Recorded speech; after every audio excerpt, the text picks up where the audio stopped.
죄를 사하시는 하나님 앞에 서다라는 제목으로 함께 말씀을 나누겠습니다. 사람들이 예수님을 보기 위해 막 모여들고 있었습니다. 우리가 읽은 이 말씀에 있는 것처럼 예수님이 어떤 집에 계신다 소리가 들렸고, 그래서 사람들이 막 모이기 시작하는 겁니다. 문 앞까지도 들어설 자리가 없게 되었다. 그러니까 요즘 표현으로 하면 인산인해가 되어서 사람들이 막 그냥 구름대처럼 몰려 있는 겁니다. 예수님 얼굴 보려고 왔겠죠. 그런데 많은 사람들은 예수님을 구경하는 사람이었지만, 그러나 그 수많은 사람들 중에 어떤 특별한 사람이 주인공으로 등장하는데, 이 사람들은 예수님을 보려고 온 게 아니라 예수님을 만나러 왔다는 사실입니다. 우리도 교회에 오죠. 교회에 와서 우리가 이성적으로는 하나님을 만나고 하나님 앞에 예배한다고 하지만, 그러나 과연 우리는 하나님을 보려고 오는 것인지, 구경하러 오는 것인지, 또는 하나님을 만나러 오는 건지, 하나님의 말씀 앞에, 전능하신 하나님의 말씀 앞에 내가 순종하려고 오는 건지 한번 진지하게 생각해 봐야 합니다. 아무튼 중풍병자 그리고 네 사람, 이들이 도무지 길이 열리지 않으니까, 무리들 때문에 예수께 데려갈 수 없으니 그 계신 곳에 지붕을 뜯어 구멍을 내고 중풍병자를 상으로 달아내렸다는 겁니다. 이게 가능한 일이겠습니까? 물론 우리나라 집의 구조랑은 좀 다르게 생겨서 지붕을 걷어내고 내릴 수 있는 그런 식의 가옥이었을 텐데, 그러나 한번 우리가 여기 이 텍스트에는 나오지 않지만 한번 생각을 해보면, 자, 중풍병자 입장에서 생각해 보면 친구들이 너무 고맙죠. 아이고, 나 몸도 가누지 못하는 나를 얘네는 참 진짜 고맙다. 고마운데 이게 뭔 일이냐. 아이고, 사람들 보기 민망하고 저 사람들 나 쳐다보는 거 봐라. 그런 미안한 마음, 좀 여러 가지 복잡한 심정이 있지 않았겠어요? 물론 뭐 그 가운데는 그분을 만나면 그분이 내 병을 낫게 하실까? 그런 생각을 하기도 했겠죠. 그런데 또 한편으로는 중풍병자 이 사랑하는 친구를 좀 낫게 해주고 싶어서 그 소문을 듣고 온 친구들이 이 환자를 예수님에게 끌고 나가는데, 비키라고 아무리 얘기를 해도 되지를 않는 거예요. 각자 다 필요가 있어서 구경하러 온 거니 뭐 되겠습니까? 교회에도 오면은 이렇게 자리에 이렇게 소복히 이렇게 앉으셨지만, 예, 나보다 큰 사람이 앞에 앉으면 막 차라리 불편하죠. 앞에가 잘 안 보이고. 저 위를 보시면 됩니다. 저 스크린을. 저를 보지 말고. 그러면 다 보이는데 불편해요, 우리는 사실. 각자 다 이유가 있으니 안 비켜주죠. 그때 당시는 더 그랬을 거고, 2000년 전의 일이니까. 그런데 친구들은 거기서 포기하지 아니하고 이거 침상을 들고 올라가는 겁니다. 올라가서 위에서부터 내리는 거예요. 지붕을 뜯어내고. 그러니 우리 한번 해보자. 그냥 막 사람들이 얼마나 소란스러웠겠어요. 저건 또 뭐야? 그러면서 하늘에서 막 침상이 내려오니. 그런데 예수님께서는 그들의 믿음을 보시고라고 말씀하십니다. 예수님은 보십니다. 예수님은 믿음을 보시고, 또 서기관들이 참담하다 할 때에 그들이 생각하는 것을 중심에 아시고 그랬습니다. 예수님은 마음을 보시고 예수님은 그 중심을 아시는 분이시죠. 그런데 그 믿음을 보셨다고 할 때 그 믿음은 누구의 믿음이었을까? 사실 특별한 대상이 구체적으로 나와 있지는 않아요. 중풍병자의 믿음이었을까요? 아니면 친구들의 믿음이었을까요? 한글의 문맥으로 보면 친구들의 믿음인 것처럼 보이기도 하죠. 그러나 중풍병자가, 여러분이 환자라고 생각해 보세요. 그러면 내가 끝까지 안 간다고 하는데 친구들이 막 끌고 갈 수 있나요? 누구의 믿음이었을까? 한번 잘 생각해 봐야 됩니다. 아무튼 주님께 나아가면 나을 수 있다는 믿음이 있었겠죠. 또 어찌되었던 간에 지붕을 뜯어서라도 주님 앞에 나아가면 이 사랑하는 친구, 중풍병에 걸려 있는 이 사랑하는 친구가 회복될 수 있다고 믿는 그런 믿음, 여러 가지 장애를 헤치고 밀고 나아가는 그런 믿음.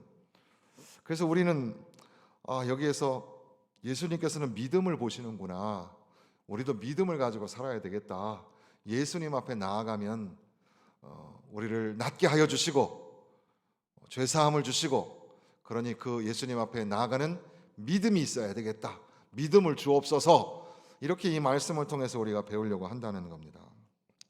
그런데 그게 좀 단순하지가 않은 게, 예수님께서는 중풍병자에게 믿음을 보시고 말씀하시기를 죄사함을 받았느니라 이렇게 말씀하신다는 겁니다. 내 죄사함을 받았느니라.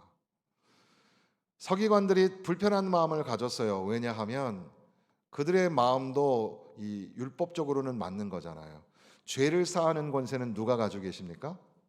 하나님이 가지고 계신 건데, 바로 저 예수라는 선생이 중풍병자를 향하여 내 죄사함을 받았느니라 이렇게 하니까 하나님을 모독하는 거란 말이죠.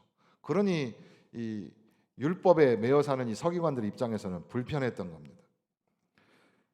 하나님의 말씀은 우리에게 도전하시고, 하나님의 말씀은 우리를 치유하시고 살리시고 부흥케 하시는 줄로 믿습니다. 그런데 하나님의 말씀은 때로는 불편해요. 내가 가지고 있는 틀을 깨기 때문입니다. 어떤 분들은 이미 설교 제목과 본문을 딱 보는 순간 우리 목사님 무슨 얘기 하겠구나라고 감을 잡죠. 그래서 이미 불편한 마음으로 문을 닫아버리는 경우도 있습니다. 그래서 저는 좀 제목을 약간 좀 문학적으로 살짝 바꾸려고 하거든요. 그래도 우리 성도들이 얼마나 눈치가 빠르신지 금방 알아채세요. 그래서 말씀을 전하면 이건 나에게 하는 말씀일까? 나들으라고 하는 말 아닐까? 이렇게 생각하기도 한다는 거죠. 어쨌든 하나님의 말씀은 우리를 살리고자 하시는 것이고 부흥케 하시는 것인데, 그러나 때로는 그게 불편하게 느껴지고 참담하게 느껴지고, 서기관들이 그런 겁니다. 예수님이 죄사함을 받았느니라 라고 선언하니까 신속모독 아니야? 이렇게 불편한 마음을 갖죠. 그때 예수님께서는 그들의 믿음도 보시지만 그 서기관들의 마음도 그 중심에 아셨어요. 그래서 어찌하여 이것을 마음에 생각하느냐 8절에 말씀하시고, 9절에 중풍병자한테 내 죄사함을 받았느니라 하는 말과 일어나 내 상을 가지고 걸어가라 하는 말 중에 어느 것이 쉽겠느냐. 시각적으로 확 효과가 일어나려면 침상을 들고 가라 그러면 되죠. 그게 더 쉬운 건데 예수님에게는. 그러나 너희들을 깨우치기 위함이죠. 그거보다 더 중요한 것을 드러내게 하기 위해서 인자가 이 땅에서 죄를 사하는 권세가 있는 줄을 너희로 알게 하려 하노라. 죄를 사하는 권세는 하나님의 아들이신 예수 그리스도를 통해서밖에는 일어나지 않는다는 겁니다. 그래서 이 중풍병자에게 내가 죄사함을 받았느니라 말한 것이죠. 그리고 이제 중풍병자에게 일어나서 내 상을 가지고 집으로 가라 하시니까 그가 일어나서 상을 가지고 갔다는 겁니다. 우리가 방금 보는 찬송가에 그 옛날의 유대 땅에 눈 먼 자 병든 자를 다 고쳐주셨으니 내 죄까지도 고쳐주시기를, 그런 찬양이잖아요. 예수님께서는 두루 다니며 병자를 고치셨습니다. 여기에 중풍병자도 기적처럼 예수님을 만난 이후에 병이 낫게 되었다는 겁니다.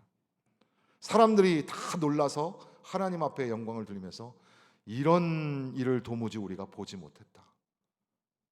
기적이 가끔 일어나기도 하고 신기한 현상이 일어나기도 하지만 이런 일은 우리가 본 적이 없다. 이렇게 보고를 하게 되는 겁니다. 루터는 기독교 신앙이 죄사함의 교리 위에 서고 그 위에서만 선다라고 말을 합니다. 칼빈은 우리가 하나님과 화목하게 되는 것은 오직 죄 사함으로 말미암는다. 무슨 말이냐면 죄 사함은 복음의 한 요소가 아니라 복음 그 자체, 그 중심, 복음의 전부가 죄 사함의 은혜라고 선언하는 겁니다. 그러니 우리가 복음을 듣는다는 것, 복음을 만난다는 것은 죄 사함의 은혜를 만났는가에 있습니다. 우리도 예수님을 만나야 합니다. 우리도 육체적인 병을 가지고 있습니다. 우리 연로하신 우리 남자 집사님 중에 우리 정경철 집사님을 비롯하여서 모든 우리 집사님들 주님 앞에 서는 날까지 건강하시기를 바랍니다. 모세가 120회를 그리고 갈렙이 여호수아와 갈렙이 그렇게 장수하며 그렇게 믿음이 쇠하지 아니하고 기력이 쇠하지 아니한 것처럼 여러분 모두 노년에 강건하시기를 바랍니다. 그러나 우리는 병을 가지고 있죠. 중병을 가지고 있고 또 크고 작은 병을 앓고 있습니다. 어떻게 보면은 병이 없는 사람은 없다고 해도 과언이 아니고, 물론 우리가 너무 병원에 집착해서 살아가는지도 모릅니다. 왜냐하면 토요일 주일날 병원에 가보시면은 사람이 아무도 없습니다. 근데 이상하게 월요일부터 금요일 날은 사람이 대학병원 가면 바글바글하죠. 사람들이 낮에만 주중에만 아팠다가 토요일 주일에는 안 아픈 건가? 아무도 없어요. 병원에 가면 가보세요. 오늘 병원에 가보시면. 아무튼 그러나 우리는 모두는 다 병을 가지고 있습니다. 우리의 병도 고치시는 하나님 믿으십니까? 우리는 그렇게 주님 앞에 나아갑니다. 그런데 예수님께서는 병을 고치는 것이 중요한 게 아니라 너의 죄를 내가 용서하여 준다고 주님이 말씀하시는 거죠. 죄 사함을 받는 것이 병을 고치는 것보다 더 중요하다고 우리에게 가르쳐 주시는 겁니다. 우리도 예수님을 만나야 합니다. 우리가 예수님을 만나야 하는 것은 우리의 육신의 병을 고치기 위해서입니다. 그러나 그것뿐 아니라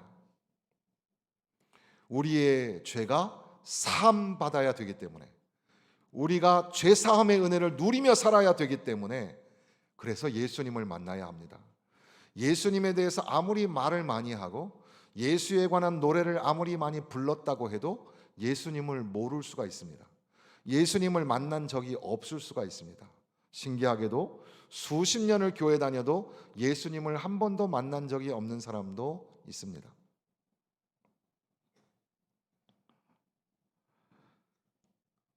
죄사함의 문제는 종교나 율법으로 해결되는 게 아닙니다. 죄사함의 문제는 우리가 얼마나 어느 기간 동안 봉사했고 또 섬겼는가에 달려있지도 않습니다. 이 은혜는 오직 예수를 만나야지만 받을 수 있는 은혜입니다. 예수님을 만나셔야 합니다. 우리는 거꾸로 일을 하고 있는 거죠. 그냥 교회 오면 순서에 따라서 일꾼이 되고 봉사자가 되고, 사실 우리가 그렇게 되기 전에 복음을 만나야죠. 복음을 들어야 합니다. 생명이고 소망이고 구원이 되시는 예수님을 만나야 됩니다. 예수님을 만나야 우리의 육신도 고침받고 마음의 병도 고침받고 우리의 죄가 사함받고 그 죄 사함의 은혜를 가지고 기뻐 뛰며 주님을 찬양하게 되는 겁니다. 인자가 이 땅에서 죄를 사하는 권세가 있는 줄을 너희로 알게 하려 하노라. 그러면서 일어나 내 상을 가지고 가라. 일어나라라는 말이 앉았다가 stand up, 일어나라라고 하는 거지만, 그러나 이 일어나라라는 헬라어의 에게오는 죽은 자가 살아나는 부활의 의미를 담습니다. 그러니까 단순한 치유가 아니라 일어난다는 것은 구원을 받는다는 뜻이고, 그러니까 죄인이 죄사함을 받고 그 죄사함의 은혜를 누리며 살아나게 된다는 것을 의미하는 겁니다. 중풍병자는 자기의 상을 들고 나갑니다. 실제적인 행동을 하게 되는데 자기의 과거의 병든 자리를 들고 나가는 거죠. 우리가 믿음의 사람이 된다는 것은 은혜에 대한 기억이 있어야 됩니다. 조나단 에드워드는 참된 신앙은 은혜에 대한 지속적인 감각과 기억을 동반한다 그랬습니다. 신앙이 무너지는 이유는 그리 복잡하지 않습니다. 성도들은 여러 가지 그럴싸한 핑계를 대고 계십니다. 그러나 단순합니다. 사실은 은혜를 잊어버렸기 때문입니다. 은혜를 기억해야 합니다. 그리고 오늘 말씀을 간단하게 정리하면 예수님을 만나야 한다는 거죠. 종교적인 습관이 아니라 실제적으로 예수님을 만나야 합니다. 그리고 그분의 말씀을 들어야 합니다. 그래야 우리의 병이 낫습니다. 그래야 우리가 그 죄사함의 은혜를 만날 수가 있습니다. 죄사함의 은혜를 붙들어야 합니다. 우리 인간은 항상 자기의 의와 또는 자기가 가지고 있는 죄책감이 막 부딪히면서 살아가는 존재입니다. 복음은 선언하기를 이미 사함을 받았다.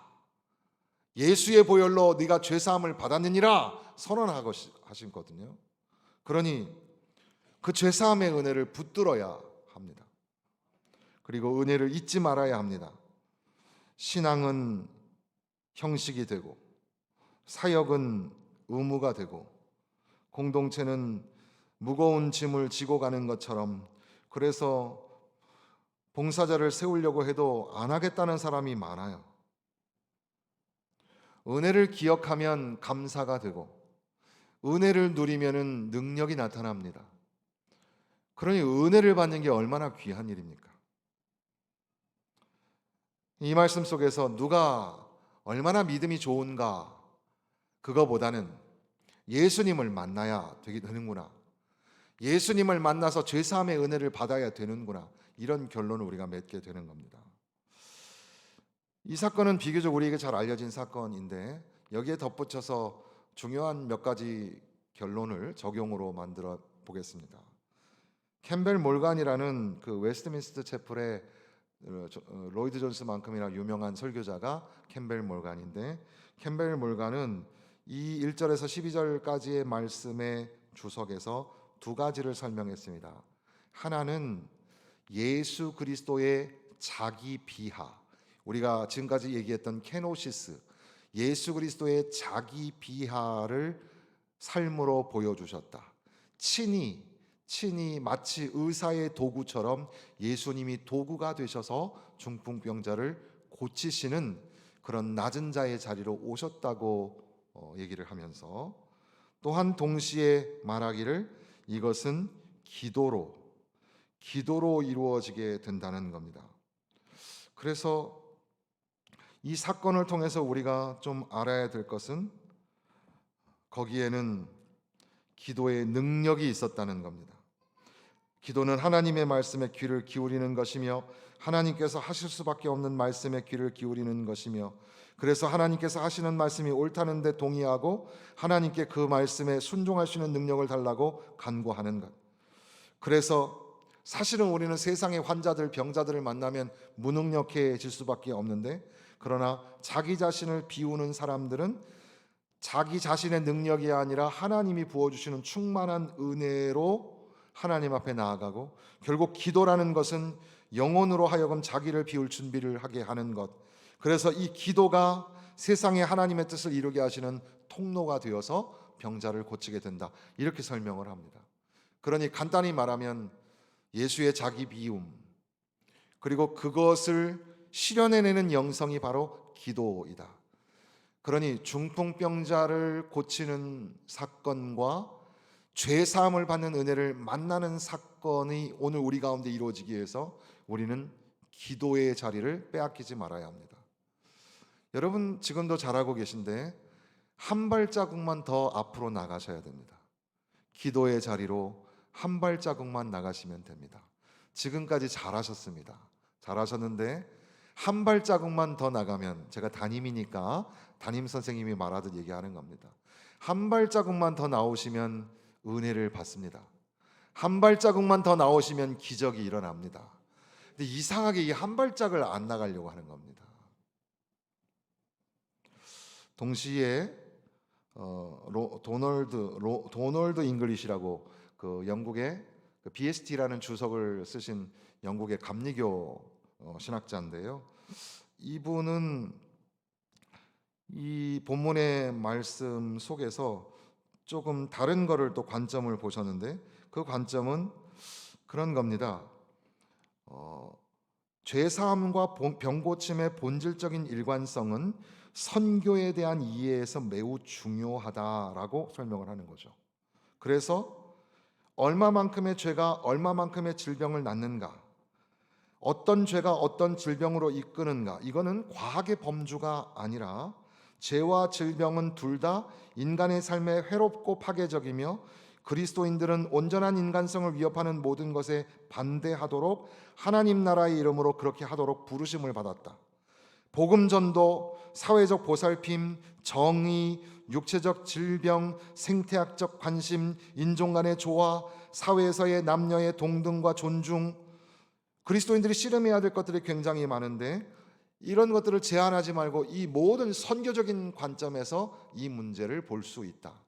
그러니까 예수님을 만나는 사건을 통해서 병이 낫고 그리고 죄사함을 받는 은혜를 만나는 것은 선교적 슬로건이 될 수 있다는 사실입니다.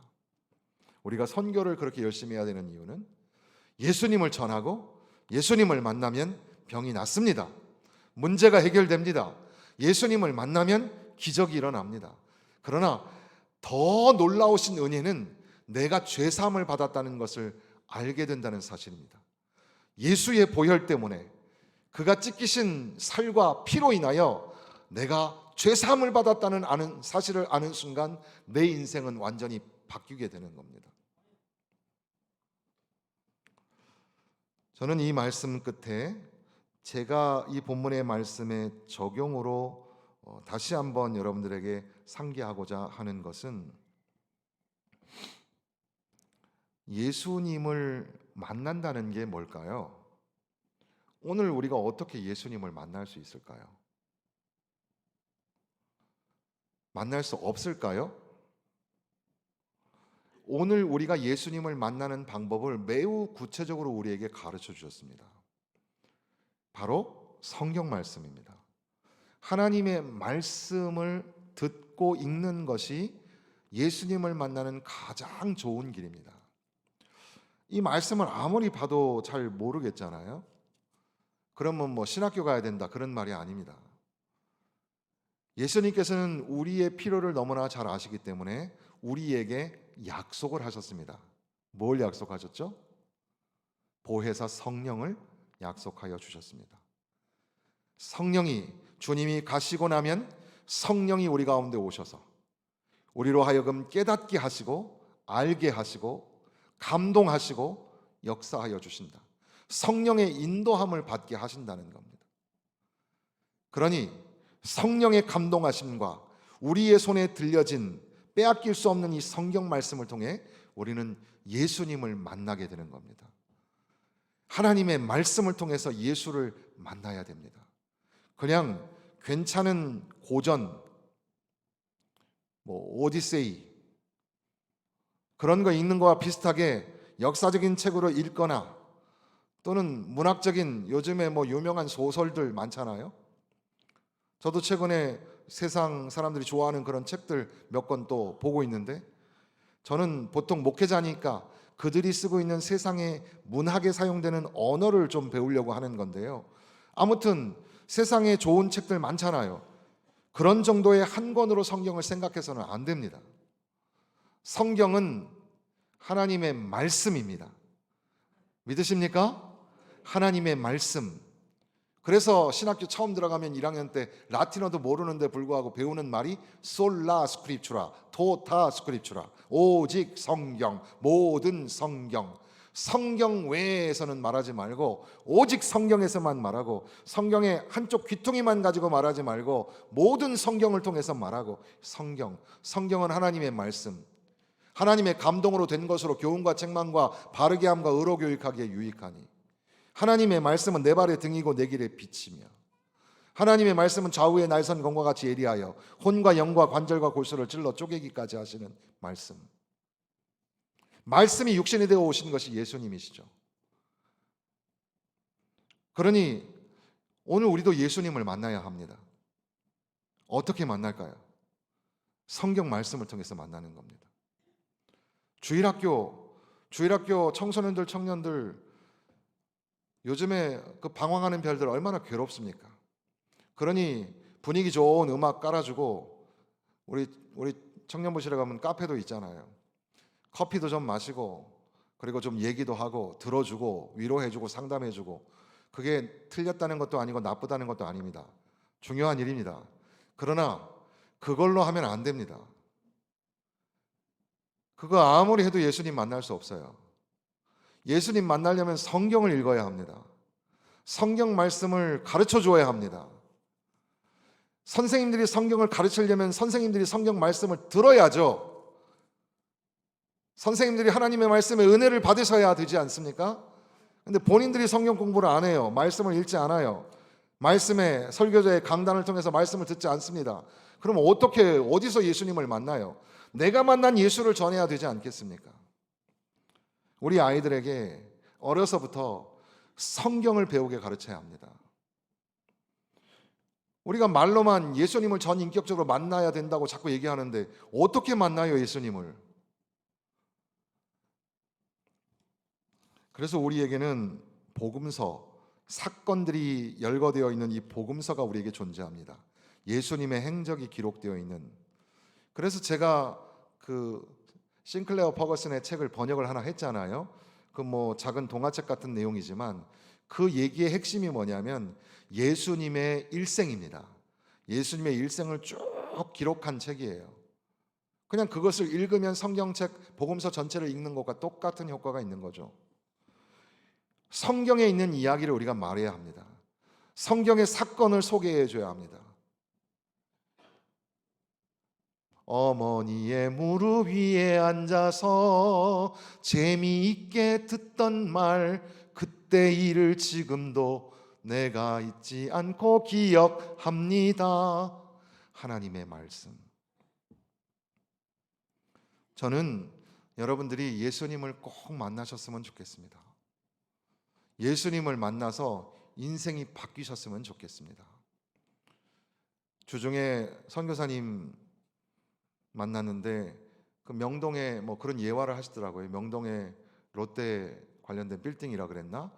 그분이 노년에 돌아가시면서 아들에게 저 시골에 골짜기에 아무도 교회를 세우지 않은 곳에 교회가 세워져 있는데 내가 살아생전에 했어야 될 일인데 하지 못했으니 너가 그 일을 꼭 해줬으면 좋겠다.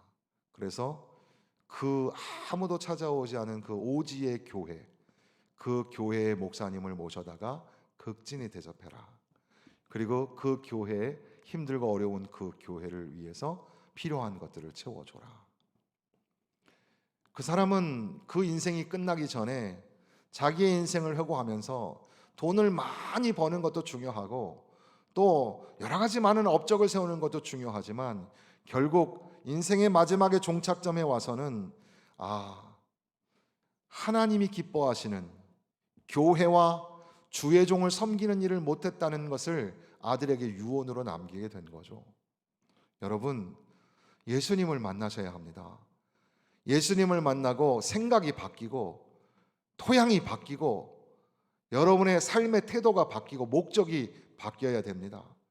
돈 씀씀이의 방향성이 생겨야 되고 주일날 주님 앞에 봉사하는 일부터 세상에 나가서 살아가는 모든 역할이 바뀌어야 되지 않겠습니까?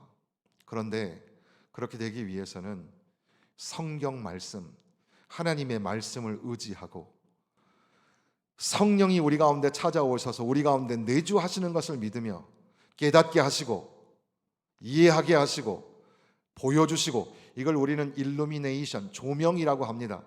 성령의 조명하심을 받아 그래서 예수님을 만나는 사건이 일어나기를 바랍니다. 우리가 귀한 그런 교회적인 행사를 할 때 우리 모두는 다 하나님이 우리에게 주신 사명을 기억하며 순종하고 침묵하며 기도하며 나아가면 됩니다. 그러나 거기에 우리가 필수적으로 붙이는 기도를 한다면 바로 그것은 주여 오늘 우리가 예수님을 만나게 하여 주옵소서.